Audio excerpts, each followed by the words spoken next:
Bonjour, je voudrais évoquer la question de la motivation dans les équipes. Il y a beaucoup de managers qui me disent qu'il y a un problème de motivation dans les équipes. Et c'est intéressant parce qu'en fait, quand on fait l'analyse des conditions de travail, qu'on discute avec les collaborateurs, c'est pas du tout un problème de motivation. La plupart du temps, c'est un problème de récupération.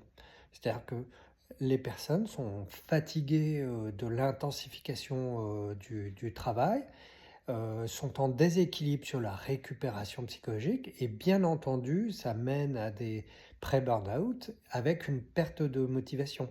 Mais la cause profonde qu'on observe, c'est l'impossibilité en fait que les conditions de travail apportent de récupération psychologique, c'est-à-dire pouvoir s'en distancier, pouvoir se relaxer au niveau du système sympathique, pouvoir faire autre chose que le travail, avoir une vie sociale, pouvoir s'occuper de ses enfants tranquillement, pouvoir apprendre aussi des choses qui sont en dehors d'un élément de performance. Voilà, tous ces éléments de récupération. Typiquement, une équipe qui n'a pas de backup, c'est-à-dire que vous avez une personne qui est quelque part la seule personne qui peut faire son travail.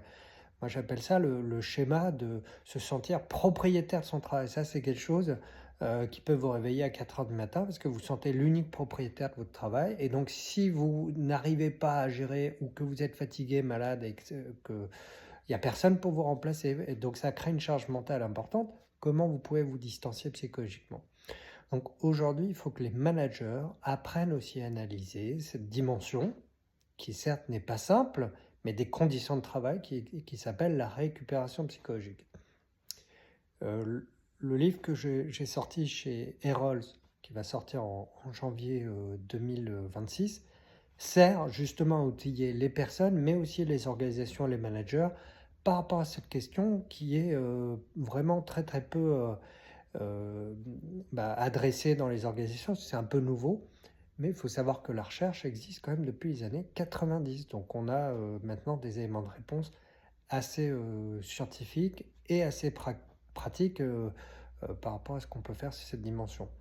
En tout cas, attention à ne pas confondre des problèmes de baisse de performance uniquement avec problème de motivation versus un problème de récupération psychologique.